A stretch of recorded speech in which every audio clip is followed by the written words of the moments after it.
तो स्वागत है फिर से आप सभी का एचजी नर्सिंग क्लासेस के अंदर। जो लास्ट क्लास जो अपन ने ली थी अपन ने उसके अंदर अपन ने जो टॉपिक अपना शुरू किया था वो था एसिड बेस इम्बैलेंस के बारे में जो है अपन ने डिस्कस किया था। तो एसिड बेस इम्बैलेंस के अंदर जो है सबसे पहले अपन ने जो है ये डिफाइन किया था कि एसिड क्या होता है, बेस क्या होता है। इसके बाद अपन ने जो है पीएच स्केल के बारे में डिस्कस किया था, ठीक है। फिर पीएच स्केल के बारे में डिस्कस करने के बाद अपन ने जो है नॉर्मली जो है वो एसिड बेस इम्बैलेंस को अपन ने शुरू ही किया था, और शुरू करने के बाद जो है अपन ने एबीजी एनालिसिस के बारे में पढ़ा था, जिसके अंदर जो है एबीजी एनालिसिस के अंदर जो एलन टेस्ट होता है उस एलन टेस्ट के बारे में जो है अपन ने डिस्कस किया था, ठीक है। एलन टेस्ट के बारे में पढ़ने के बाद जो है अपन ने नेक्स्ट जो है उसी टॉपिक के अंदर जो है अपन ने अपना मेन टॉपिक स्टार्ट किया था, जिसके अंदर अपन ने जो है रेस्पिरेटरी एसिडोसिस और रेस्पिरेटरी एल्कलोसिस के बारे में जो है वो फर्स्टली अपन ने डिस्कस किया था, जिसके अंदर मैंने बताया था कि किस टाइप से जो है कौन से ऐसे पैरामीटर्स जो होते हैं, ठीक है, जो कि इंडिकेट करते हैं कि किसी भी पेशेंट को जो है वो एबीजी की रिपोर्ट के अंदर जो है रेस्पिरेटरी एसिडोसिस देखने को मिल रहा है, और कौन से ऐसे पैरामीटर जो होते हैं वो शो करते हैं कि रेस्पिरेटरी एल्कलोसिस देखने को मिल रहा है, ठीक है। फिर उनके बारे में अपन ने जो है डिस्कस करने के बाद जो है नेक्स्ट अपना जो टॉपिक जो शुरू करना था, जो कि अपन नहीं कर पाए थे, जो कि था अपना जो है मेटाबॉलिक एसिडोसिस और मेटाबॉलिक एल्कलोसिस, जो कि ये जो है अपन आज शुरू करेंगे, ठीक है। तो अपना जो टॉपिक है वो है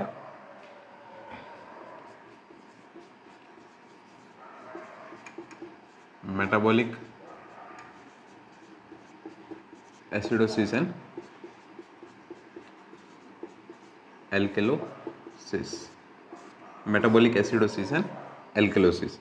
तो जो लास्ट क्लास जो अपन ने डिस्कस की थी रेस्पिरेटरी के बारे में, ठीक है, कि रेस्पिरेटरी एसिडोसिस और रेस्पिरेटरी एल्कलोसिस के बारे में जो अपन ने जो क्लास डिस्कस की थी, उसके अंदर एक चीज़ अपन ने पढ़ी थी कि जो रेस्पिरेटरी जो एसिडोसिस होता है उस कंडीशन, यानी कि जो रेस्पिरेटरी की जो कंडीशन होती है उसके अंदर वो प्रॉब्लम होती है कि रेस्पिरेटरी सिस्टम से रिगार्डिंग प्रॉब्लम होती है, कि कोई भी पेशेंट जो है, जैसे रेस्पिरेटरी एसिडोसिस है तो उसके अंदर जो पर्सन है वो हाइपोवेंटिलेशन करता है, यानी कि वो प्रॉपर सांस नहीं ले पा रहा है। अगर वो सांस नहीं ले पा रहा है तो उसकी बॉडी के अंदर क्या होता है, एसिड्स बनते हैं, और उसकी वजह से रेस्पिरेटरी एसिडोसिस होता है। और अगर कोई पेशेंट जो है वो रेस्पिरेटरी एल्कलोसिस का है तो इसका मीन्स क्या है, उसका रेस्पिरेटरी सिस्टम हाइपर स्टिमुलेट हो रहा है, और वो पेशेंट क्या कर रहा है, हाइपर वेंटिलेशन कर रहा है, उसकी वजह से उसको क्या हो रहा है, वहाँ पे रेस्पिरेटरी एल्कलोसिस देखने को मिलता है, ठीक है।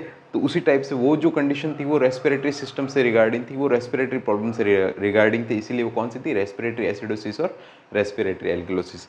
अब अपना नेक्स्ट जो टॉपिक है वो है मेटाबॉलिक एसिडोसिस और मेटाबॉलिक एल्कलोसिस, यानी कि मेटाबॉलिक एसिडोसिस और मेटाबॉलिक एल्कलोसिस के अंदर जो है वो मेनली एसिडोसिस और एल्कलोसिस की जो प्रॉब्लम होती है वो मेटाबॉलिक से रिगार्डिंग होती है, यानी कि आपकी जो है, यानी कि आपकी जो है अपन मान सकते हैं कि डाइजेशन सिस्टम हो गया, ठीक है, इसके अलावा यूरिनरी सिस्टम हो गया, मतलब ये जो मेटाबॉलिक प्रोसेस वाली जो चीज़ें होती हैं इनसे रिगार्डिंग जो है वो एसिड बेस इम्बैलेंस जो होता है वो अपन किसके अंदर पढ़ते हैं, मेटाबॉलिक एसिडोसिस और मेटाबॉलिक एल्कलोसिस के अंदर, ठीक है। तो ये टॉपिक शुरू करने से पहले सबसे पहले अपन डिस्कस करते हैं कि इसके जो पैरामीटर होते हैं, जैसे उसके अंदर अपन ने उसके पैरामीटर पढ़े थे, मैंने पैरामीटर पहले ही बता दिए थे कि उसके अंदर CO2 होती है और पीएच। CO2 और पीएच जो होती है ये दोनों क्या होती है, एक दूसरे के अल्टरनेटिव चलती है, क्या चलती है, अल्टरनेटिव चलती है। कि जैसे अगर रेस्पिरेटरी एसिडोसिस था तो उसके अंदर क्या होता है, एसिडोसिस के अंदर क्या होती है, बॉडी के अंदर पेशेंट हाइपोवेंटिलेट करेगा, यानी सांस नहीं ले पाएगा। अगर सांस नहीं ले पा रहा है तो बॉडी के अंदर CO2 की मात्रा बढ़ती है, और जब बॉडी के अंदर CO2 की मात्रा बढ़ती है तो मैंने बोला रेस्पिरेटरी एसिडोसिस,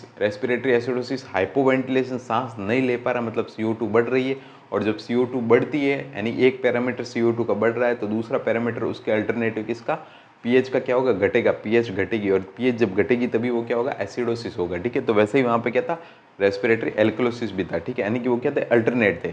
बट मेटाबॉलिक के अंदर में से क्या होता है, मैंने एक फॉर्मूला भी बताया था ROME का, ठीक है, जिसके अंदर अपन ने RO के बारे में तो पढ़ लिया था लेकिन ME के बारे में पढ़ना था। तो ME क्या कहता है, RO था रेस्पिरेटरी ऑपोजिट, यानी कि रेस्पिरेटरी के जो दोनों पैरामीटर होते हैं वो क्या होता है, एक दूसरे के ऑपोजिट होते हैं, जबकि मेटाबॉलिक के जो पैरामीटर होते हैं वो क्या होता है, इक्वल होते हैं, क्या होता है, इक्वल, ठीक है। मेटाबॉलिक के जो दोनों पैरामीटर होते हैं वो एक दूसरे की क्या होता है, इक्वल्स होते हैं। अब इक्वल्स का मीन्स क्या है, सबसे पहले अपन मेटाबॉलिक के पैरामीटर देखते हैं, ठीक है।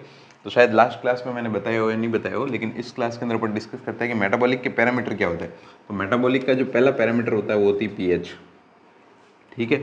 इधर भी कौन सी होगी, पीएच। अपन बात कर रहे हैं यहाँ पे, अपन ले लेते हैं, ये हो गया आपका, मैं शॉर्ट फॉर्म में लिख देता हूँ MA, यानी मेटाबॉलिक एसिडोसिस, बात वही रह जाएगी, M acidosis, metabolic acidosis, then M alkalosis, यानी मेटाबॉलिक एल्कलोसिस, एल्केलोसिस, ठीक है। इन दोनों के बारे में जो है अपन डिस्कस कर रहे हैं। एम एसिडोसिस मतलब मेटाबॉलिक एसिडोसिस और M alkalosis means metabolic alkalosis. First parameter आता है यहाँ पे पीएच। नॉर्मल पीएच कितनी होती है, उस दिन भी मैंने बताई थी। नॉर्मल जो आपकी जो पीएच होती है वो होती है 7.35 से लेके 7.45, ठीक है। 7.35 से लेके 7.45, यहाँ पे भी सेम रहेगी 7.35 से 7.45।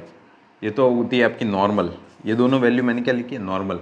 ये वैल्यू भी क्या है यहाँ पे, ये नॉर्मल वैल्यू, क्या है, नॉर्मल वैल्यू, ठीक है। अब दूसरा यहाँ पे जो पैरामीटर जो अपन को चेक करना होता है मोस्टली इसके अंदर वो होता है अपना बाई कार्बोनेट। कौन सा होता है, बाई कार्बोनेट,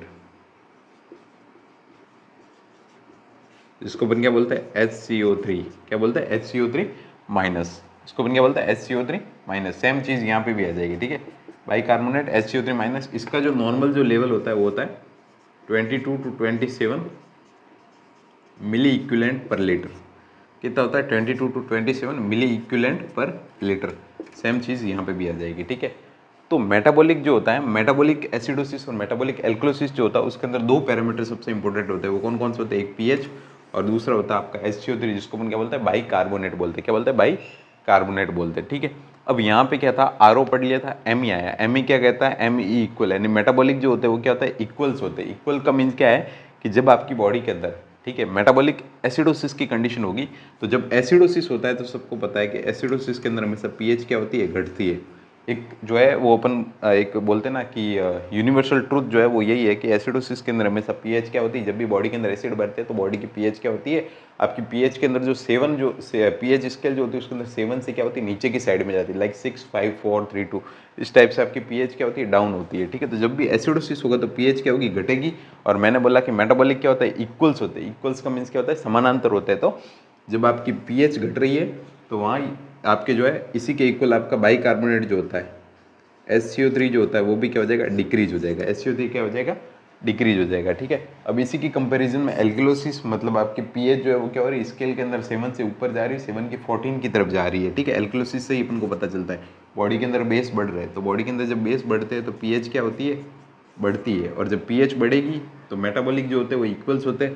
तो मेटाबॉलिक इक्वल्स है, इसका मीन्स क्या है कि आपके एल्कलोसिस के अंदर जो आपका जो HCO3 जो है, HCO3 भी आपका क्या हो रहा है, इंक्रीज हो रहा है। क्या हो रहा है, इंक्रीज हो रहा है। HCO3 भी क्या हो रहा है, इंक्रीज हो रहा है, ठीक है। तो ये तो मैंने जो है आपको जो पैरामीटर के आधार पे बता दिया कि मेटाबॉलिक एल्कलोसिस और मेटाबॉलिक एसिडोसिस के अंदर क्या होता है, रेस्पिरेटरी एसिडोसिस और रेस्पिरेटरी एल्कलोसिस के अंदर क्या होता है, ठीक है।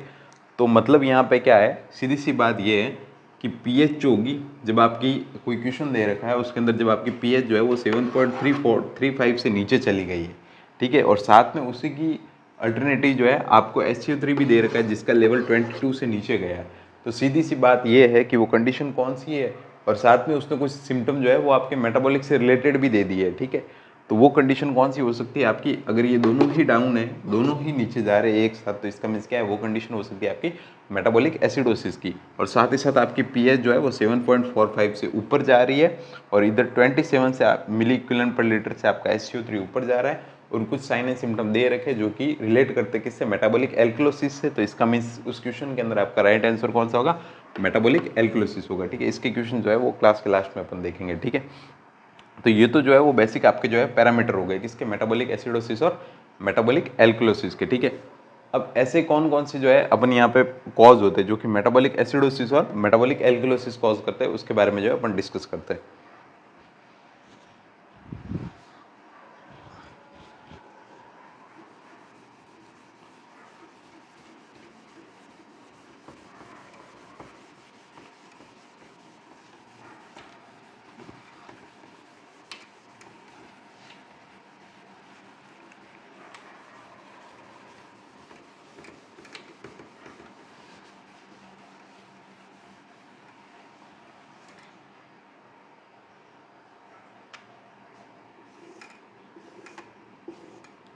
तो अब यहाँ पे जो है वो मोस्टली जो है वो पैरामीटर कौन कौन से होते हैं, ठीक है।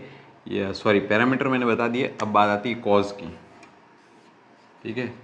कॉजेज, क्या क्या कारण होते हैं मेटाबॉलिक एसिडोसिस और एल्कलोसिस के, ठीक है। तो सबसे पहले अपन बात करते हैं यहाँ पे मेटाबॉलिक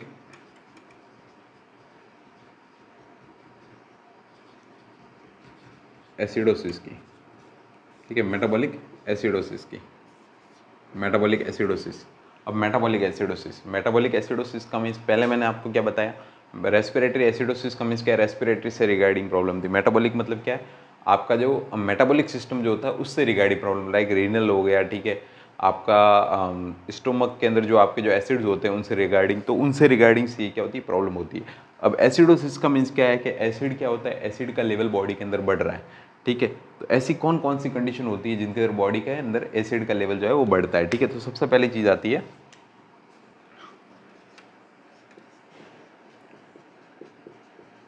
इनटेक ऑफ एंटा एसिड्स, ठीक है, इनटेक ऑफ एंटा एसिड्स।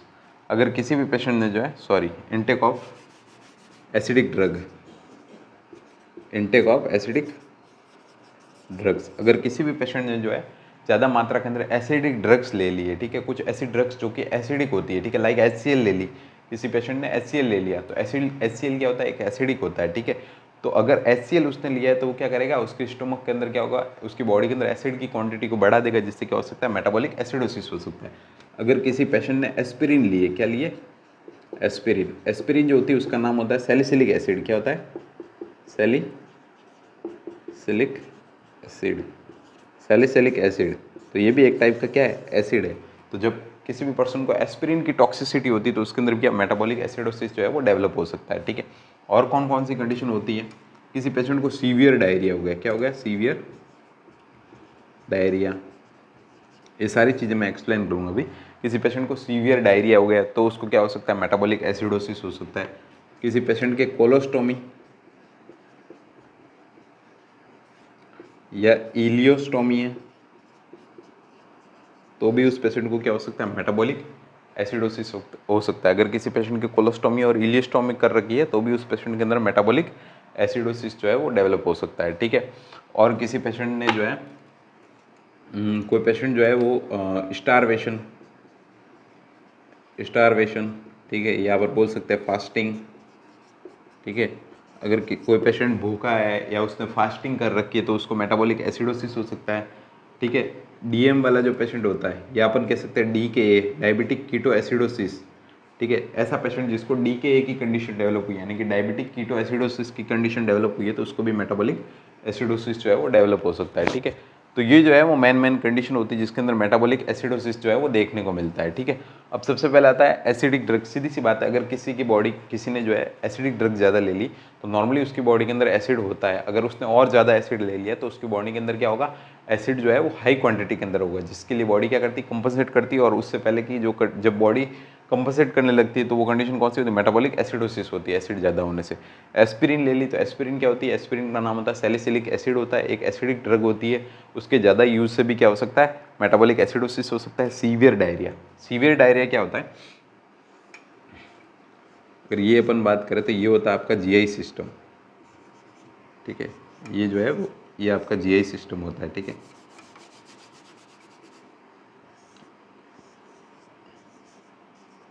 ये आपका GI सिस्टम, ये आपकी लार्ज इंटेस्टाइन, ठीक है, ये आपका GI सिस्टम होता है, ठीक है। अब सीधी सी बात है सीवियर डायरिया, तो सीवियर डायरिया कहाँ की कंडीशन होती है, लोअर GIT की, कहाँ की, लोअर GIT की, लोअर GI की, ठीक है। लोअर GI मतलब आपका जो लोअर एब्डोमेन होता है, ठीक है, उसके अंदर क्या होता है, आपका वेस्ट पार्टिकल होता है और वो बॉडी से क्या होता है, जब एक्सेसिव क्वांटिटी के अंदर निकलता है, ठीक है, यानी कि किसी भी पेशेंट को जो है वो तीन दिन में जो है 3 बार से ज़्यादा जो है वो क्या कर रहा है, आपका जो है अपन कह सकते हैं कि स्टूल पास आउट कर रहा है, ठीक है। तो उसको उस कंडीशन को अपन क्या बोलते हैं, डायरिया की कंडीशन बोलते हैं, ठीक है। तो किसी पेशेंट को सीवियर डायरिया हो गया, मतलब 3 से ज़्यादा बार या ज़्यादा जा रहा है, तो उस कंडीशन के अंदर उसको अपन क्या बोलते हैं, सीवियर डायरिया बोलते हैं। और सीवियर डायरिया की कंडीशन के अंदर में से क्या होता है, मेटाबॉलिक एसिडोसिस। अब इसके पीछे का लॉजिक और रीज़न क्या है, ठीक है। तो लॉजिक और रीज़न ये होता है, ये होता है आपका स्टोमक, ये होता है आपका स्टोमक। और स्टोमक जो होता है वो सबसे ज़्यादा क्या कंटेन करता है, एसिड कंटेन करता है। क्या कंटेन करता है, एसिड को जो है वो कंटेन करके रखता है, क्योंकि आपका जो HCl जो होता है, ठीक है, हाइड्रोक्लोरिक एसिड होता है, वो भी कहाँ पे होता है, स्टोमक के अंदर होता है, ठीक है। तो HCl को कौन कंट्रोल, HCl जो है वो कंटेन करके रखता है, आपका जो है स्टोमक रखता है, ठीक है। और अब धीरे धीरे क्या होता है, यहाँ से कुछ एसिड तो क्या होता है, जैसे आपकी जो है अपन कहते हैं कि ड्यूडेनम से वगैरह जो है वो रिलीज भी होता है फूड के साथ, बट इतनी क्वांटिटी के अंदर नहीं जाता है, ठीक है। वही साथ में क्या होता है, यहाँ पे जो है पेनक्रियाज भी मौजूद होता है, और पेनक्रियाज के जो सिक्रेशन होते हैं वो होते हैं एल्कलाइन नेचर के। कैसे होते हैं? एल्कलाइन नेचर के। और पेनक्रियाज अपने सिक्रेशन हमेशा कहाँ डालता है? स्मॉल इंटेस्टाइन के अंदर डालता है। कहाँ डालता है? Small intestine. ये होती है आपकी स्मॉल इंटेस्टाइन, जो कि क्या होता है, फूड के साथ क्या होता है, बॉडी से एक्सक्रेट हो जाता है, ठीक है। तो अब किसी कंडीशन के अंदर क्या हो गया, किसी पेशेंट को डायरिया हो गया, तो डायरिया की कंडीशन के अंदर क्या होता है, यानी कि डायरिया जब भी होगा तो कहाँ से होगा? डायरिया मतलब क्या होता है, आपका वेस्ट मटेरियल जो है वो ज़्यादा बार बॉडी से बाहर निकल रहा है, तो इसका मीन्स वेस्ट मटेरियल कहाँ से निकल रहा है? स्मॉल इंटेस्टाइन और लार्ज इंटेस्टाइन के थ्रू। और वहाँ पे क्या होता है, एल्कलाइन सिक्रेशन होता है, और एल्कलाइन यानी कि एल्कलाइन नेचर के सिक्रेशन बॉडी से ज़्यादा बाहर जा रहे हैं। जब एल्कलाइन बेस लॉस हो रहा है तो बॉडी के अंदर अपर जीआईटी के अंदर क्या बढ़ रहा है? एसिड बढ़ रहा है। बॉडी के अंदर क्या बढ़ रहा है? एसिड बढ़ रहे हैं। और बॉडी के अंदर एसिड बढ़ रहे हैं मतलब ये क्या सिद्ध करता है, ये आपको यहाँ पे शो करता है कि जब सीवियर डायरिया किसी पेशेंट को होता है तो उसके अंदर मेटाबॉलिक एसिडोसिस होता है। क्यों? क्योंकि बॉडी से क्या होता है, एल्कलाइन जो होता है वो बेस जो होते हैं वो बाहर निकल जाता है, और उस कंडीशन के अंदर एसिड जो है वो बॉडी के अंदर बढ़ जाता है। सेम चीज़ यहाँ पे होती है कोलोस्टोमी और इलियोस्टोमी के अंदर। कोलोस्टोमी और इलियोस्टोमी कहाँ की जो है अपन बोल सकते हैं ओपनिंग्स होती है। तो कोलोस्टोमी और इलियोस्टोमी, जो कोलोस्टोमी जो होती है वो होती है ये जो आपकी कोलोन जो होती है, लार्ज इंटेस्टाइन, इसकी ओपनिंग को अपन क्या बोलते हैं? कोलोस्टोमी। और इलियोस्टोमी जो होती है वो होती है आपकी इलियम, यानी कि आपकी स्मॉल इंटेस्टाइन का जो लास्ट पार्ट होता है, ठीक है। सबसे पहला पार्ट होता है ड्यूडेनम, ठीक है। सेकंड पार्ट होता है जुजुनम, और लास्ट पार्ट कौन सा होता है? इलियम, यानी कि डीजेआई। तो इलियम वाला पार्ट जो होता है, सबसे लास्ट पार्ट जो होता है, वहाँ पे जो अपन ओपनिंग करते हैं उसको अपन क्या बोलते हैं? इलियोस्टोमी। तो जब कोलोस्टोमी और इलियोस्टोमी की जाती है तो उसके अपन से क्या करते हैं, वहाँ से कुछ सिक्रेशन निकलते हैं, उनका इरिगेशन करते हैं। और जब वहाँ का इरिगेशन होगा तो सिंपल सी बात है कि स्मॉल इंटेस्टाइन के अंदर में से क्या होता है? एल्कलाइन नेचर के कंटेंट होता है। और जब एल्कलाइन नेचर के कंटेंट बॉडी से बाहर निकलेंगे तो बॉडी के अंदर क्या होगा, कंपनसेशन के अंदर उसकी क्वांटिटी के अंदर उसके कंपेरिजन के अंदर क्या होता है, एसिड जो है वो बॉडी के अंदर क्या होंगे, बढ़ेंगे। उसके कंपेरिजन के अंदर बॉडी के अंदर क्या होता है, एसिड जो है वो बढ़ते हैं, ठीक है। तो ये क्या कॉज करता है? Metabolic acidosis. नेक्स्ट होता है स्टारवेशन फास्टिंग। अगर कोई पर्सन फास्टिंग कर रहा है, स्टारवेशन कर रहा है, तो उस कंडीशन के अंदर भी क्या होता है, जब कोई पर्सन स्टारवेशन या फास्टिंग वगैरह करता है तो उसकी बॉडी से क्या होता है, एक्स्ट्रा फैट जो होती है वो क्या होती है, टूटती है। और जब फैट या प्रोटीन वगैरह टूटते हैं तो वहाँ पे क्या होता है, कुछ एसिड जो है वो जनरेट होता है, ठीक है। और डायबिटिक कीटो एसिडोसिस जो कंडीशन होती है उसके अंदर तो ऑलरेडी क्या होता है, एसिड जो है वो फॉर्म होता है, ठीक है। तो ये जो सारी कंडीशन होती है वो किसको शो करती है, आपके मेटाबॉलिक एसिडोसिस को शो करती है, ठीक है। अब नेक्स्ट अपन बात करते हैं मेटाबॉलिक एल्कलोसिस की।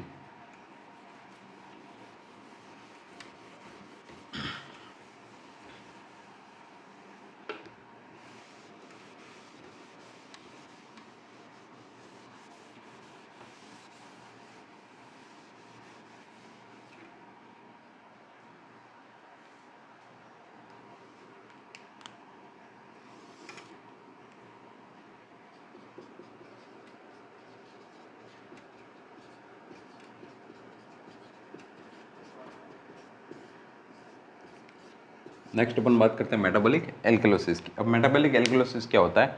मेटाबॉलिक एल्कलोसिस का मीन्स क्या है कि सेम उसी की कंपैरिजन में बॉडी के अंदर क्या होता है, आपका जो बाइकार्बोनेट का लेवल जो होता है वो क्या होता है, बॉडी के अंदर जो है बढ़ जाता है। उसके अंदर बाइकार्बोनेट का लेवल घट रहा था, यहाँ पे क्या होती है आपकी पीएच और बाइकार्बोनेट का लेवल जो होता है वो क्या होता है, बढ़ जाता है, ठीक है। उसको अपन क्या बोलते हैं, मेटाबॉलिक एल्कलोसिस बोलते हैं, ठीक है। अब ये कंडीशन होती कैसे है, ठीक है, इसके पीछे की जो है कॉज कौन कौन से होते हैं, तो कॉज के बारे में अपन पढ़ते हैं, ठीक है। तो मेटाबॉलिक एल्कलोसिस का जो पहला जो कॉज होता है, ठीक है, वो होता है, अगर अपन बात करें तो एक होता है पाइलोरिक स्टेनोसिस। कौन सा होता है? पाइलोरिक स्टेनोसिस, ठीक है। ये सारी चीज़ मैं एक्सप्लेन करूंगा। दूसरा हो सकता है, ठीक है, गैस्ट्रिक लेवेज, ठीक है, गैस्ट्रिक लेवेज, ठीक है। और इसके अलावा हो सकता है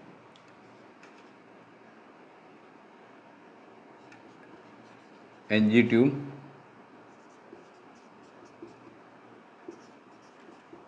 ट्यूब सक्शनिंग, ठीक है, एनजी ट्यूब सक्शनिंग हो सकता है। और क्या हो सकता है, ठीक है, वॉमिटिंग हो सकता है, ठीक है, सीवियर वॉमिटिंग या वॉमिटिंग हो सकता है, ठीक है। इसके अलावा और एल्कलोसिस की कंडीशन कहाँ होगी, मैसिव बीटी के अंदर देखने को मिलता है। मैसिव बीटी मतलब मैसिव ब्लड ट्रांसफ्यूजन। बीटी का मीन्स क्या होता है, ब्लड ट्रांसफ्यूजन। जब ज़्यादा आप ब्लड ट्रांसफ्यूजन कर रहे हैं तो वहाँ पे भी क्या हो सकता है, मेटाबॉलिक एल्कलोसिस हो सकता है, ठीक है। और कौन सी कंडीशन हो सकती है, अगर कोई पेशेंट जो है वो डाईयूरेटिक्स ले रहा है, क्या ले रहा है, डाईयूरेटिक्स ले रहा है, ठीक है। तो उस कंडीशन के अंदर भी क्या होता है, मेटाबॉलिक एल्कलोसिस जो है वो डेवलप होता है, ठीक है। तो ये सारी जो कंडीशन होती है वो कौन सी होती है, मेटाबॉलिक एल्कलोसिस की होती है। अब कैसे होती है, वही चीज़ है, एक्सप्लेनेशन, ठीक है। ये कोई पर्सन, ठीक है, ये उसका स्टमक, ये उसकी स्मॉल इंटेस्टाइन, ठीक है, ये उस पर्सन की लार्ज इंटेस्टाइन, ठीक है। अब समझते हैं यहाँ पे, ये किसी पर्सन जो है, कोई पर्सन जो है, ये उसका जो है, ये उसका स्टमक है, ये किसी पर्सन का क्या है, स्टमक है। सबसे पहले आता है पाइलोरिक स्टेनोसिस। पाइलोरिक स्टेनोसिस जो है वो मोस्टली जो है आपके जो बच्चे जो होते हैं, न्यूबॉर्न बेबीज जो होते हैं, उसके अंदर एक कंडीशन देखने को मिलती है जिसके अंदर क्या होता है, आपका जो पाइलोरिक पार्ट होता है, यानी कि आपका स्टमक का जो सबसे लास्ट वाला पार्ट होता है, ये वाला जो पार्ट होता है जो कि ड्यूडेनम से जुड़ता है, इसकी नैरोविंग हो जाती है। तो उसकी नैरोविंग के कारण क्या होता है, सिंपल सी बात है कि यहाँ पे जो है, यहाँ पे हार्डनिंग हो जाती है, नैरोइंग हो जाती है। तो जब ये पार्ट नैरो हो गया तो मतलब क्या, ऊपर का कंटेंट क्या होगा, नीचे की तरफ जो है, नीचे बच्चा जो भी ब्रेस्ट मिल्क लेता है, वो ब्रेस्ट मिल्क क्या होता है, डाइजेस्ट होने के लिए नीचे नहीं जा पाता है। तो वो सारा फूड कंटेंट कहाँ रहता है, आपके इस स्टोमक के अंदर भरा रहता है। जब सारी चीज़ें यहीं आके स्टोर रहेगी तो वो क्या करेगा, वापस उसको क्या करता है, बाहर निकालता है, यानी कि वो क्या करता है, वॉमिटिंग करता है। तो इसके अंदर जो वॉमिटिंग होती है वो कौन सी होती है, प्रोजेक्टाइल वॉमिटिंग होती है। उसको अपन क्या बोलते हैं, प्रोजेक्टाइल वॉमिटिंग। और वो भी कौन सी, नॉन बाइलस, कौन सी, नॉन बाइलस। इसमें बाइल नहीं होता है। बाइल क्यों नहीं होता है, क्योंकि बाइल जो होता है वो कहाँ से, गॉल ब्लैडर से आता है। और वो बाइल वाली जो, यानी कि गॉल ब्लैडर जो होता है वो कहाँ पे होता है, आपकी स्मॉल इंटेस्टाइन में, सॉरी, आपका बाइल जो होता है वो कहाँ पे आता है, आपका लीवर के थ्रू जो है, आपकी होते हुए जो है पेनक्रेटिक डक्ट के थ्रू होते हुए कहाँ, स्मॉल इंटेस्टाइन के आता है। इसीलिए ये क्या होती है, नॉन बाइलस होती है, क्योंकि ये तो यहाँ ऊपर स्टोमक के जस्ट नीचे ही क्या होता है, क्लोज होता है। तो इसके अंदर बाइल के जो सिक्रेशंस जो होते हैं वो नहीं मिले होते, इसीलिए ये क्या होती है, नॉन बाइलस प्रोजेक्टाइल वॉमिटिंग होती है। किसके अंदर होती है, पाइलोरिक स्टेनोसिस के अंदर, ठीक है। ये तो एक अलग बात हो गई, ठीक है। फिर अपन आता है कि पाइलोरिक स्टेनोसिस जो है वो मेटाबॉलिक एल्कलोसिस क्यों कॉज करता है, क्योंकि स्टोमक जो है वो मैंने पहले ही बता दिया, ये होता है, घर होता है एसिड का, इसके अंदर एसिड भरे रहते हैं। अब सीधी सी बात है कि जब पाइलोरिक स्टेनोसिस होगा तो उसके अंदर क्या होगा, ये चीज़ नैरो हो गई। नैरो हो गई मतलब बच्चा क्या करेगा, बार बार वॉमिटिंग करेगा, और बार बार वॉमिटिंग करेगा तो एसिड क्या होगा, बॉडी से बाहर निकल रहे हैं। बॉडी से कहाँ जा रहे हैं, बाहर निकल रहे हैं। और जब बॉडी से बाहर एसिड निकल रहे हैं तो इसका मीन्स क्या है कि बॉडी के अंदर जो है बेस का लेवल बढ़ रहा है। और जब बेस का लेवल बढ़ रहा है, बाइकार्बोनेट बढ़ रहा है, तो इसका मीन्स क्या है, मेटाबॉलिक एल्कलोसिस हो रहा है, ठीक है। सेम चीज़ वॉमिटिंग के अंदर भी लागू होती है। वॉमिटिंग के अंदर क्या होता है, यहाँ पे पाइलोरिक स्टेनोसिस नहीं होता है, लेकिन जब किसी पेशेंट को बार बार वॉमिटिंग होती है तो एसिड बॉडी से बाहर जा रहा है, और कंपनसेशन के अंदर जो है बॉडी के अंदर क्या हो रहा है, बेस बढ़ रहा है, ठीक है। तो ये कंडीशन कौन सी होगी, मेटाबॉलिक एल्कलोसिस, ठीक है। तो दो चीज़ होगी, गैस्ट्रिक लवाज, गैस्ट्रिक लवाज और गैस्ट्रिक गवाज। गैस्ट्रिक गवाज का मीन्स क्या होता है कि किसी भी ट्यूब के थ्रू बॉडी के अंदर किसी भी फ्लूइड को क्या करना, इंजेक्ट करवाना। गवाज मतलब गिव, गिव मतलब देना, ठीक है। तो देना का मीन्स क्या है, बॉडी के अंदर किसी भी फ्लूइड को किसी ट्यूब के थ्रू जो है वो देना होता है, गैस्ट्रिक गवाज। और लवाज का मीन्स क्या होता है कि किसी भी फ्लूइड को, यानी कि सॉरी, फ्लूइड को जो है वो किसी भी ट्यूब के थ्रू, जो कि ओरल कैविटी या नेजोगैस्ट्रिक सॉरी नेजल कैविटी से आपके स्टोमक के अंदर डाली गई है, वहाँ से किसी भी फ्लूइड को क्या करना, शक करके बाहर निकल रहा है, उसको भी क्या बोलते हैं, लवाज। लवाज का अब नॉर्मल हिंदी वर्ड देखे तो मतलब होता है लेना, ठीक है। गवाज का मीन्स होता है देना, लवाज का मीन्स होता है याद रखने के लिए लेना। तो गैस्ट्रिक लवाज का मीन्स क्या होता है कि आपके जो है, अगर किसी पर्सन के नेजोगैस्ट्रिक ट्यूब लगी हुई है स्टोमक के अंदर, तो वहाँ से जो है आपके जो है स्टोमक के अंदर जो भी कंटेंट होता है उसको क्या करना, इरिगेट करना या बाहर निकालना। तो सीधी सी बात है, जब आप ऐसे बाहर निकालोगे तो एसिड क्या होगा, बॉडी से कहाँ जाएंगे, बाहर जाएंगे। और एसिड बॉडी से बाहर जाएंगे तो बॉडी के अंदर क्या बढ़ेंगे, बेस, बेस बढ़ेंगे तो मेटाबॉलिक एल्कलोसिस, ठीक है। नेक्स्ट होता है एनजी ट्यूब सक्शनिंग। वही चीज़ है, एनजी ट्यूब सक्शनिंग के अंदर भी अपन क्या करते हैं, आपका जो स्टोमक जो होता है, स्टोमक के कंटेंट क्या करते हैं, अपन सक्शन करके क्या करते हैं, बाहर निकालते हैं। और बाहर निकलेंगे तो एसिड बॉडी से बाहर, और एसिड बॉडी से बाहर है, इसका मीन्स क्या है, मेटाबॉलिक एल्कलोसिस हो जाएगा, ठीक है। मैसिबिलिटी, जब आप किसी भी पर्सन को मैसिबिलिटी देते हैं तो उसके कॉम्प्लिकेशन के अंदर हमेशा क्या डेवलप होता है, मेटाबॉलिक एल्कलोसिस डेवलप होता है, ठीक है। और लास्ट आता है डाईयूरेटिक्स। डाईयूरेटिक्स जब आप देते हैं तो बॉडी के, जब भी किसी पेशेंट को डाईयूरेटिक्स देते हैं तो डाईयूरेटिक्स क्या करते हैं, बॉडी से जो है H2CO3 का क्या करवाते हैं, एक्सक्रेशन करवाते हैं। क्या करवाते हैं, एक्सक्रेशन, एक्सक्रिएशन। H2CO3 क्या होता है, कार्बोनिक एसिड होता है। क्या होता है, कार्बोनिक एसिड। जब कार्बोनिक एसिड बॉडी से बाहर जाएगा, ठीक है, H2CO3 ये क्या होता है, कार्बोनिक एसिड होता है। जब कार्बोनिक एसिड जो है डायूरेटिक्स के थ्रू बॉडी से बाहर जाएगा तो एसिड बॉडी से बाहर जा रहा है, इसका मीन्स क्या है, बॉडी के अंदर बेस का लेवल क्या हो रहा है, बढ़ रहा है, ठीक है। तो ये सारे जो कॉज होते हैं वो किसके होते हैं, मेटाबॉलिक एल्कलोसिस के कॉज होते हैं। किसके, मेटाबॉलिक एल्कलोसिस के कॉज होते हैं। ठीक है, तो अपन ने मेटाबॉलिक एसिडोसिस और एल्कलोसिस के पैरामीटर पढ़ लिए, उसके कॉज पढ़ लिए, और उनको सबको एक्सप्लेन करके अपन ने समझ भी लिया कि वो सारी चीज़ जो है वो होती है तो वो क्यों होती है। ठीक है, अब नेक्स्ट जो है अपन छोटा छोटा इनका जो दोनों का मैनेजमेंट है वो अपन डिस्कस कर लेते हैं। उसके बाद जो है इसके एक दो क्वेश्चन जो है वो सॉल्व करके इस पूरे टॉपिक को जो है लास्ट के अंदर जो है थोड़ा बहुत बचेगा उसको कंप्लीट करते हैं। ठीक है,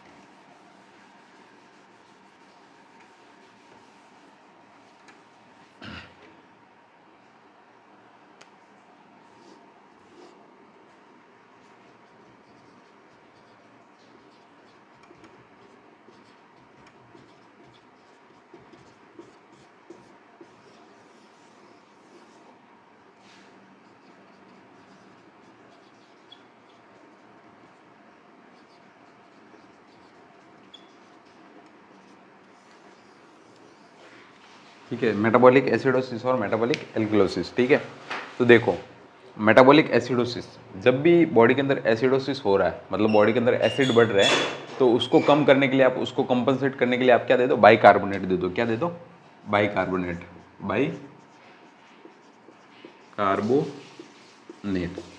तो जब भी किसी पेशेंट के अंदर मेटाबॉलिक एसिडोसिस की कंडीशन होती है तो उस पेशेंट को हमेशा क्या दिया जाता है, सोडियम बाइकार्बोनेट। क्या दिया जाता है, सोडियम बाई कार्बोनेट।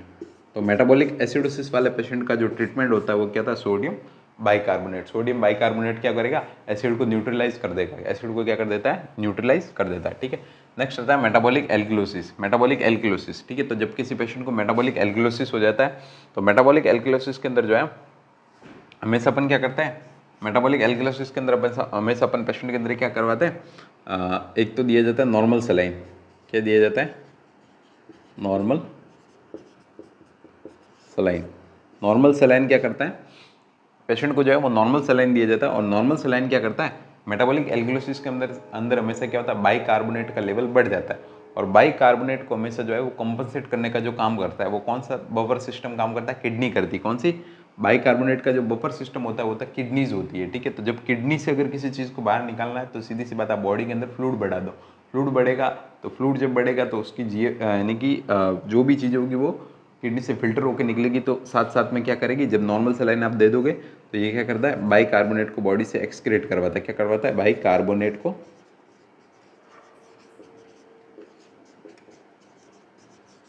बाइकार्बोनेट को बॉडी से क्या करवा देगा, एक्सक्रिएट करवा देगा। तो जब मेटाबॉलिक एल्कलोसिस होता है तो पेशेंट को आप नॉर्मल सलाइन दो, ये क्या करता है, बाइकार्बोनेट को बॉडी से एक्सक्रिएट करवाता है और कंडीशन को क्या करता है, नॉर्मलाइज करता है। ठीक है, तो मेटाबॉलिक एसिडोसिस का हो गया, मेटाबॉलिक एल्कलोसिस का हो गया। मेटाबॉलिक एल्कलोसिस के अंदर आप और क्या दे सकते हैं किसी भी पेशेंट को, potassium rich diet, potassium rich diet देते हैं। क्या देते हैं, पोटेशियम रिच डाइट देते हैं। एक और चीज़ मैं आपको बता देता हूँ, जब किसी पेशेंट के अंदर एसिडोसिस की कंडीशन डेवलप होती है तो उसके अंदर हमेशा क्या होता है, हाइपर कैलीमिया होता है। क्या होता है वहाँ पे, अगर कभी भी क्वेश्चन पूछा जाए या ऐसा कोई क्वेश्चन पूछा जाए कि किसी पेशेंट को जो है मेटाबॉलिक एसिडोसिस हो रहा है या रेस्पिरेटरी एसिडोसिस यानी कि एसिडोसिस की कंडीशन हो रही है, तो उसके अंदर कौन सा इलेक्ट्रोलाइट इम्बैलेंस होगा, तो इलेक्ट्रोलाइट जो इम्बैलेंस होता है वो होता है पोटेशियम। और पोटेशियम भी कैसे इम्बैलेंस होता है, तो उस कंडीशन के अंदर, एसिडोसिस की कंडीशन के अंदर जो है पोटेशियम हमेशा क्या हो जाएगा, वहाँ पे हाइपर कैलीमिया डेवलप हो जाएगा। क्या होता है, हाइपर कैलीमिया। और यहाँ से तो आपको सीधा याद रह जाएगा कि जब भी एल्कलोसिस की कंडीशन होती है तो एल्कलोसिस के अंदर लिखा होता है एल्केलोसिस, मतलब ये कह रहा है कि एल्केलोसिस, के लॉसिस, के लॉस हो रहा है। और के अपन किसको बोलते हैं, के से क्या इंडिकेट होता है, के से होता है पोटेशियम। क्या होता है, पोटेशियम। क्या होता है, पोटेशियम। ठीक है, तो एल्केलोसिस के अंदर हमेशा क्या होता है, पोटेशियम लॉस हो जाता है। पोटेशियम लॉस मतलब हाइपोकैलीमिया हो जाएगा। क्या हो जाएगा, हाइपोकैलीमिया। तो ठीक है, तो इसीलिए हाइपोकैलीमिया से प्रिवेंट करने के लिए अपन क्या करते हैं, पोटेशियम रिच डाइट देते हैं, जिसके अंदर आप क्या दे सकते हो, पेशेंट को अपन जो है, सॉरी BANANA, पेशेंट को आप बनाना दे सकते हो। ठीक है। पोटैटो दे सकते हो, टोमेटो दे सकते हो, बहुत सी चीज़ें होती है जिसके अंदर पोटेशियम होता है, वो सारी चीज़ें जो है आप पेशेंट को प्रोवाइड करवा सकते हो, ठीक है। तो ये जो है मेटाबॉलिक एसिडोसिस और मेटाबॉलिक एल्कलोसिस का जो है वो मैनेजमेंट हो गया, ठीक है। और एक चीज़ सबसे इंपॉर्टेंट याद रखने वाली यही है कि एसिडोसिस के अंदर हमेशा क्या होता है, जो इलेक्ट्रोलाइट जो इम्बैलेंस होता है वो कौन सा होता है, पोटेशियम होता है। और पोटेशियम के अंदर क्या होता है, एसिडोसिस के अंदर हमेशा क्या होता है, पोटेशियम का लेवल बढ़ जाता है, यानी कि हाइपरकैलेमिया।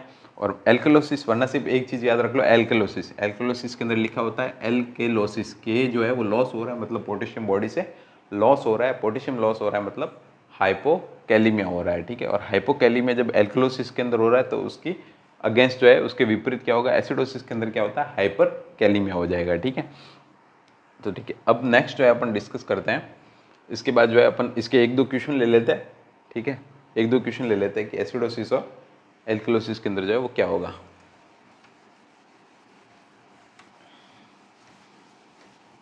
बाकी के कुछ क्वेश्चन जो है वो क्लास कंप्लीट होने के बाद लास्ट में आएंगे, तो आप कमेंट में उनके आंसर दे देना।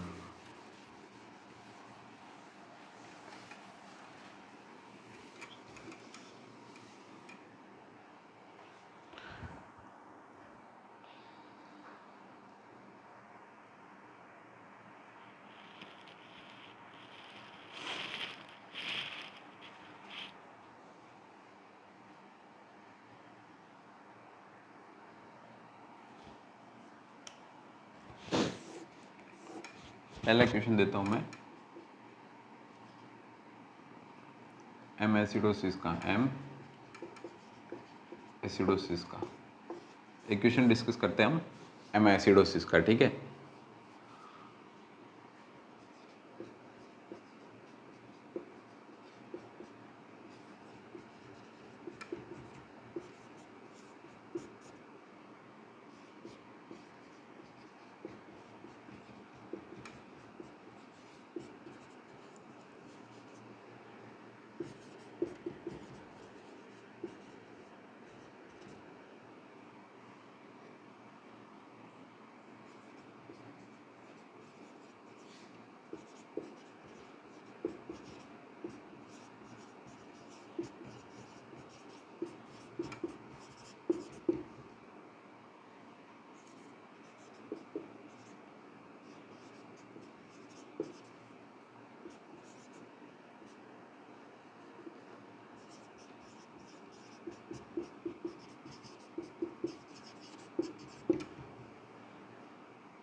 तो आपके सामने एक क्वेश्चन है कि a patient come to the ED, ED का मीन्स होता है इमरजेंसी डिपार्टमेंट, ठीक है। A patient come in ED, एक पेशेंट जो है वो इमरजेंसी डिपार्टमेंट के अंदर आया विद द कंप्लेंट ऑफ, जिसकी कंप्लेंट है सीवियर डायरिया, उसको क्या हुआ, उस पेशेंट को सीवियर डायरिया हो गया है, ठीक है। सीवियर डायरिया मतलब थोड़ा बहुत आइडिया लग जाएगा कि कौन सी कंडीशन जो है वो हो सकती है, ठीक है। A nurse should perform ABG and his ABG report, nurse ने जो है एबीजी जो है परफॉर्म किया और उस पेशेंट की जो है एबीजी रिपोर्ट जो है वो इंडिकेट कर रही है कि CO2 का लेवल जो है वो 38 mm ऑफ Hg, PO2 का लेवल जो है वो 95 mm ऑफ Hg, SCO3 का जो लेवल है वो है 18 मिली इक्विवेलेंट पर लीटर और pH जो है वो है 7.25, ठीक है। What acid base imbalance indicate, इस पेशेंट के अंदर जो है वो कौन सा एसिड बेस इम्बेलेंस इंडिकेट होता है, ठीक है। तो अगर क्वेश्चन देख लिया हो तो पहले तो कंडीशन को चेक करो कि कंडीशन कौन सी है। कंडीशन को चेक करके पूरा आइडिया नहीं लगाना, पहले कंडीशन देख लो, उसके बाद आती है रिपोर्ट की ये जो फाइंडिंग्स जो होती है, ये जो पैरामीटर होते हैं ये सबसे इंपॉर्टेंट होता है। पैरामीटर के अंदर इंपॉर्टेंट कौन कौन से है, पैरामीटर के अंदर CO2 इंपॉर्टेंट है, SCO3 इंपॉर्टेंट और pH इंपॉर्टेंट है। PO2 इतना इंपॉर्टेंट नहीं है, अपन को मेनली ये तीन ही चेक करने होते हैं, ठीक है। अब इसने बोला CO2 इसने कितनी बोली है 38, CO2 इसने कितनी बोली है 38 mm ऑफ Hg। फिर इसने बोली pH कितनी होती है 7.25 इसने pH बोली है, ठीक है। 7.25 इसने pH बोली है। PO2 जो होती है वो कितनी होती है, सॉरी PO2 अपन नहीं देखेंगे, SCO3 देखेंगे।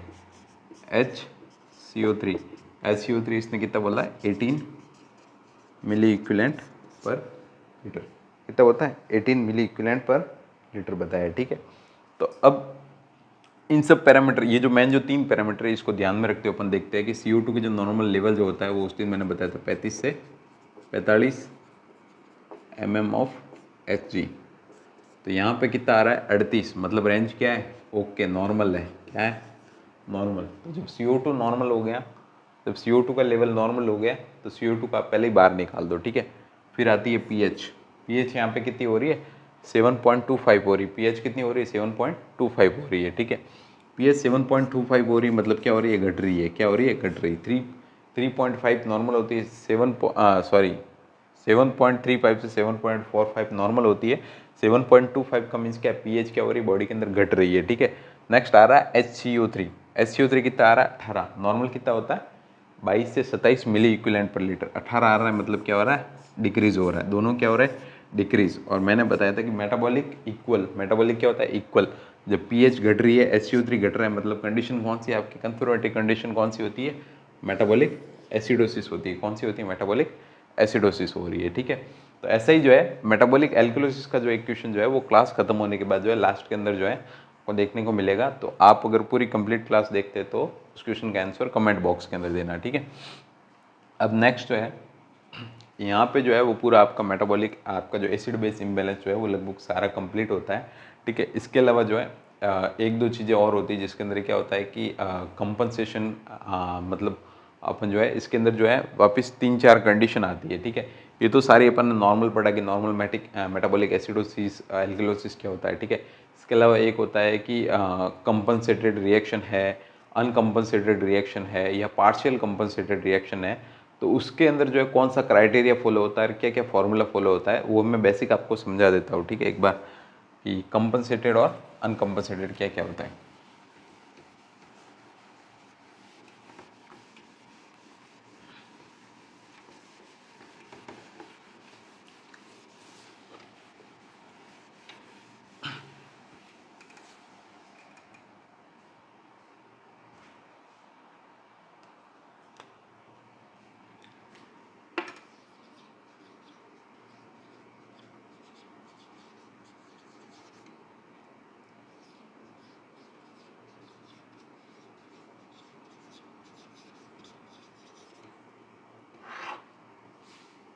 सबसे पहले बात करते हैं अपन कंपनसेटेड और अनकम्पनसेटेड, मतलब कंपनसेटेड क्या होता है अनकम्पनसेटेड क्या होता है, ठीक है। तो सिंपल सी चीज़ है कि कंपनसेटेड और अनकम्पनसेटेड होता क्या है। तो कंपनसेटेड और अनकम्पनसेटेड का मीन्स है कि आपकी जो ये जो रिएक्शन जो थी, ये जो अपन जो पैरामीटर जो देख रहे थे किस किस के, रेस्पिरेटरी एसिडोसिस एल्कलोसिस और मेटाबॉलिक एसिडोसिस और एल्कलोसिस, इनके जो पैरामीटर होते हैं वो आपस में एक दूसरे को कितना कंपनसेट करते हैं, कितनी कंडीशन को कंपनसेट करते हैं, उस कंडीशन को अपन क्या बोलते हैं कंपनसेटेड और अनकम्पनसेटेड, मतलब चीज़ें वही है, ठीक है। तो कंपनसेटेड का मीन्स क्या है, आगे क्या आ जाएगा, जैसे compensated respiratory acidosis, compensated respiratory alkalosis, ठीक है। फिर आ जाएगा compensated metabolic acidosis, compensated metabolic alkalosis, ठीक है। सेम चीज़ अपन को यहाँ पे भी देखने को मिलती है कि अनकम्पनसेटेड रेस्पिरेटरी एसिडोसिस, अनकम्पनसेटेड रेस्पिरेटरी एल्केलोसिस, ठीक ठीक है, अनकम्पनसेटेड मेटाबॉलिक एसिडोसिस और अनकम्पनसेटेड मेटाबॉलिक एल्कलोसिस। अब कंपनसेटेड और अनकम्पनसेटेड का क्राइटेरिया क्या होता है, इसके अंदर सिर्फ एक चीज़ याद रखनी है कि जब भी अपन बात करते हैं कि कंपनसेटेड कोई रिएक्शन जो है वो कंपनसेटेड है, कंपनसेटेड का मीन्स आपको जो है सिर्फ जो फॉर्मूले की जो मैं ट्रिक बता रहा हूँ बस वो ट्रिक याद रखनी है, ठीक है। कंपनसेटेड का मीन्स क्या होता है, यहाँ पे होता है पीएच जो होती है वो नॉर्मल होती है +1 पैरामीटर, +1 पैरामीटर क्या होता है, आल्सो नॉर्मल।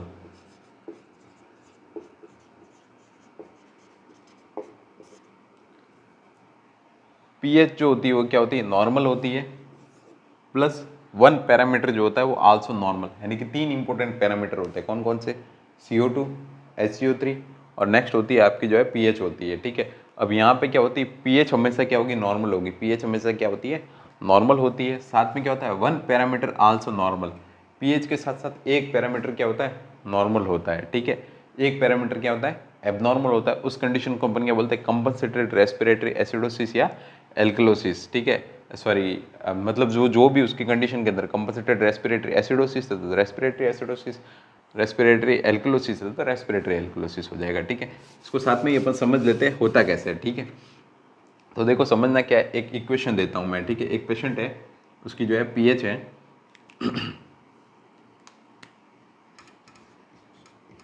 पीएच है वो है 7.35, पीएच है 7.35, ठीक है। CO2 जो है वो उस पेशेंट की जो है वो है 38 mm ऑफ Hg, ठीक है।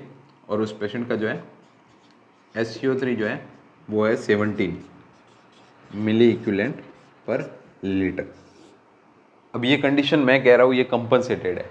अब है कैसे कंपनसेटेड वो अपन को जो है समझना है, ठीक है। कंपनसेटेड के अंदर मैंने क्या बताया कि पीएच क्या होती है, नॉर्मल होती है। पीएच क्या होगी, नॉर्मल। तो पीएच नॉर्मल पीएच का क्राइटेरिया होता है 7.35 से लेकर 7.45।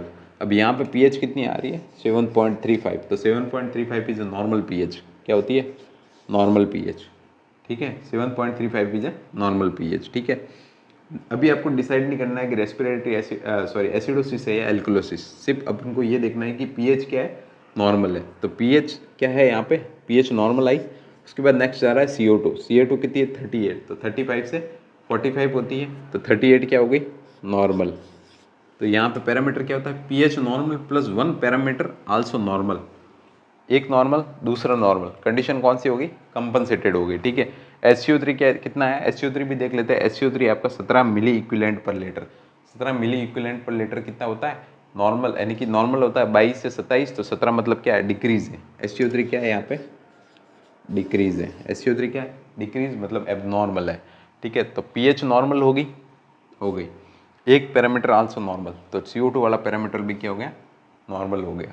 अब बात आती है कि एसिडोसिस है या एल्कलोसिस। तो एसिडोसिस और एल्कलोसिस का पता अपन कैसे करेंगे कि जो पीएच जो है वो है आपकी 7.35, कितनी है, 7.35, तो 7.35 मतलब क्या हो रही है, दो पीएच का क्राइटेरिया होता है, 7.35 से 7.45, तो 7.35 मतलब झुकाव किस तरफ है, एसिड की तरफ झुकाव है, किधर, एसिड की तरफ। अगर यही चीज़ जो आई होती वो कितनी आई होती, 7.45 होती, तो कितने कहाँ होता, एल्कलाइन यानी बेस की तरफ होता। तो 7.35 मतलब ये किसकी तरफ जा रही है, एसिड की तरफ जा रही है, किसकी तरफ, एसिड। तो कंडीशन कौन सी हो गई, एसिड, एसिडिक कंडीशन हो गई। अब एसिडिक में भी कौन सी, CO2 जब नॉर्मल हो गई तो यहाँ पे ये भी डिक्रीज हो रही है, और पीएच जो है वो नॉर्मल है, बट ये एसिड है। एसिड क्या होता है, हमेशा एसिड के अंदर पीएच हमेशा घटी हुई होती है। तो कंडीशन कौन सी हो गई यहाँ पे, मेटाबॉलिक एसिडोसिस, तो कंपनसेटेड मेटाबॉलिक एसिडोसिस वाली कंडीशन हो गई, ठीक है।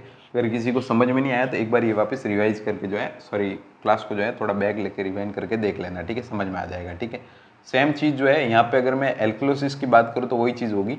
यहाँ पे पीएच कितनी आ गई, एल्कलोसिस के अंदर पीएच क्या होगी, एसिडोसिस के अंदर 7.35, बट पीएच क्या है, नॉर्मल।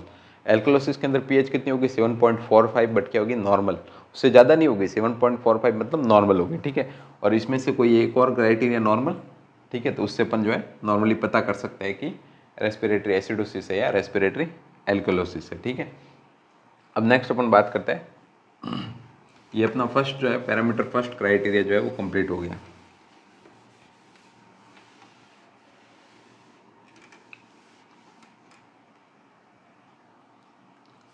सेकंड आता है अनकम्पनसेटेड। अनकम्पनसेटेड कौन सा? अनकम्पनसेटेड। अनकम्पनसेटेड का क्राइटेरिया क्या है? अनकम्पनसेटेड का मीन्स क्या होता है? पीएच जो होगी वो क्या होगी? Abnormal plus any one parameter abnormal. PH abnormal और कोई एक और पैरामीटर एबनॉर्मल। कंपनसेटेड क्या कह रहा था? कंपनसेटेड ये कह रहा था कि पीएच आपकी क्या होनी चाहिए? नॉर्मल होनी चाहिए। पीएच क्या होनी चाहिए? नॉर्मल होनी चाहिए। और पीएच के साथ साथ एक और क्राइटेरिया क्या होना चाहिए? नॉर्मल होना चाहिए। जबकि अनकंपनसेटेड क्या कहता है कि पीएच भी एबनॉर्मल होनी चाहिए और कोई एक और क्राइटेरिया क्या होना चाहिए? उसके साथ एबनॉर्मल होना चाहिए। ठीक है, तो एग्जाम्पल क्या हो गया? जैसे पीएच हो गई, ठीक है, पीएच है आपकी 7.28, ठीक है। यहाँ पे आपका CO2 जो है, ठीक है, CO2 है वो आपका है 48 mm ऑफ Hg। और यहाँ पे जो है आपका SCO3 जो है वो यहाँ पे आपका 24 मिली इक्विवेलेंट पर लीटर। ठीक है, तो अब कंडीशन देखो, अनकम्पनसेटेड, पीएच एबनॉर्मल, तो पीएच 7.28 एबनॉर्मल है। सीधी सी बात है, क्या है? एबनॉर्मल है। और एबनॉर्मल भी कौन सी? एसिडिक है, घट रही है तो एसिडिक है। ठीक है, CO2 का मीन्स क्या है? CO2 यहाँ पे क्या है? कितनी है? 48। तो नॉर्मल कितनी होती है? 35 से 45, 35 से 45, 35 से 45 होती है। यहाँ पे कितनी है? 48 है, मतलब क्या है? बढ़ी हुई है। क्या है? बढ़ी हुई है। ये भी क्या है? एबनॉर्मल है। ये भी एबनॉर्मल है, ये भी एबनॉर्मल है, दोनों ही क्या है? एबनॉर्मल है। SCO3 कितना होता है? 22 से 27, यहाँ पे 24, मतलब ये क्या है? पैरामीटर नॉर्मल है। तो दो पैरामीटर आपके क्या है? एबनॉर्मल है। और दोनों एबनॉर्मल होके कैसे? एक दूसरे के विपरीत है। ये घट रहा है, ये बढ़ रहा है। तो घट रहा है मतलब एसिडोसिस कन्फर्म है, और ये बढ़ रहा है मतलब सीधी सी बात है, कंडीशन आपको समझ में आ गई होगी। यहाँ पे जो कंडीशन है वो कौन सी है? यहाँ पे जो कंडीशन है वो है अनकम्पनसेटेड रेस्पिरेटरी एसिडोसिस की कंडीशन है। अनकम्पनसेटेड रेस्पिरेटरी एसिडोसिस की कंडीशन है। कौन सी? अनकम्पनसेटेड रेस्पिरेटरी एसिडोसिस की कंडीशन है। ठीक है, तो ये होगी आपके अनकम्पनसेटेड वाली कंडीशन। ठीक है, अब लास्ट अपन डिस्कस कर लेते हैं कि जो है पार्शियली कंपनसेटेड वाली कौन सी होती है।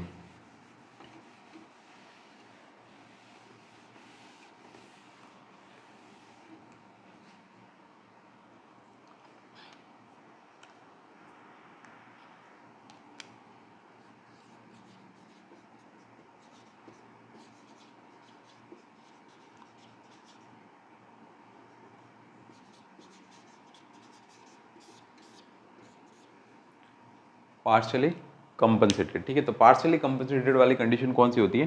पार्शियली कंपनसेटेड वाली जो कंडीशन होती है उसके अंदर क्या होता है? उसका क्राइटेरिया ये कहता है ऑल थ्री आर अबनॉर्मल, यानी कि तीनों ही पैरामीटर क्या होता है? एबनॉर्मल होते हैं। तीनों ही पैरामीटर क्या होता है? एबनॉर्मल होते हैं। जब तीनों ही पैरामीटर क्या हो गए? एबनॉर्मल हो गए, तो वो एक दूसरे को क्या करते हैं? कंपनसेट करने की कोशिश करते हैं, जिसको अपन क्या बोलते हैं? पार्शियली कंपनसेटेड कंडीशन वाली बोलते हैं, जिसके अंदर आपकी कोई भी इन चारों में से कोई भी कंडीशन जो है वो हो सकती है। ठीक है, जैसे एक एग्जाम्पल लेके पढ़ते हैं। ठीक है, पीएच SCO3 और आपका हो गया CO2। ठीक है, अब यहाँ पे आपकी जो पीएच है वो है 7.48। ठीक है, SCO3 जो है वो आपका है 29 मिली इक्विवेलेंट पर लीटर। और आपकी जो CO2 जो है यहाँ पे जो है वो है 48 mm ऑफ Hg। तो pH 7.48 मतलब एबनॉर्मल है, बट क्या है? बढ़ी हुई है। ठीक है, HCO3 29 मतलब क्या है? नॉर्मल 22 to 27, एबनॉर्मल बढ़ा हुआ। CO2 48 होती है, सॉरी 35 से 45, यहाँ 48 आ रही है, मतलब क्या है? एबनॉर्मल है और बढ़ी हुई। तो तीनों ही क्राइटेरिया आपके क्या है? एबनॉर्मल है। ऑल थ्री आर एबनॉर्मल, तीनों ही पैरामीटर क्या हो गए? एबनॉर्मल हो गए, बट वो एक दूसरे को क्या कर रहे हैं, पार्शली कंपनसेट कर रहे हैं। कैसे? पीएच आपकी बढ़ गई, HCO3 बढ़ गया। जब पीएच और HCO3 बढ़ गया, मेटाबॉलिक इक्वल, मतलब कंडीशन कौन सी है वहाँ पे, मेटाबॉलिक एल्कलोसिस है। लेकिन आपकी CO2 भी क्या हो रही है, इसको कंपनसेट करने के लिए CO2 भी क्या कर रही है, बढ़ रही है। होना क्या चाहिए कि CO2 आपकी क्या होनी चाहिए, घटनी चाहिए। अगर इसके अंदर से कोई कंडीशन डिफाइन करें, अगर रेस्पिरेटरी एल्कलोसिस की तरफ अपन बढ़े तो यहाँ पे पीएच क्या होनी चाहिए, घटनी चाहिए। बट पीएच घट नहीं रही है, पीएच क्या हो रही है, बढ़ रही है। तो उसी कंडीशन को ये क्या कर रही है, यहाँ पे पार्शली कंपनसेट कर रही है। तो कंडीशन कौन सी होती है, पार्शली कंपनसेटेड होती है। ठीक है, तो ठीक है, तो आई होप आपको ये जो क्लास जो थी पूरी जो है एसिड बेस इम्बेलेंस की जो है, जिसके अंदर अपन ने मेटाबॉलिक एसिडोसिस, ठीक है, और मेटाबॉलिक एल्कलोसिस, रेस्पिरेटरी एसिडोसिस और रेस्पिरेटरी एल्कलोसिस के अलावा जो भी पीएच स्केल, एलन टेस्ट, ठीक है, और भी बहुत सी चीज़ों के बारे में जो है इससे रिगार्डिंग जो है वो सब अपन ने जो है डिस्कस किया। ठीक है, इसके अलावा इसके रिगार्डिंग बहुत से जो है वो क्वेश्चंस जो होते हैं वो आते हैं एग्जाम के अंदर, जिसके अंदर एक दो जो है मैं क्लास के लास्ट के अंदर जो है वो डाल भी दूंगा। आप लोग जो है उसके आंसर अगर आपको मिले तो आप ज़रूर कमेंट करना। और भी ऐसे कुछ क्वेश्चन अगर सॉल्व करवाने हो तो आप जो है कमेंट के अंदर जो है लिख देना। ठीक है, तो मैं कुछ एक अलग से क्लास लेके जो है कुछ क्वेश्चन जो है वो सॉल्व करवा दूंगा। ठीक है, थैंक यू।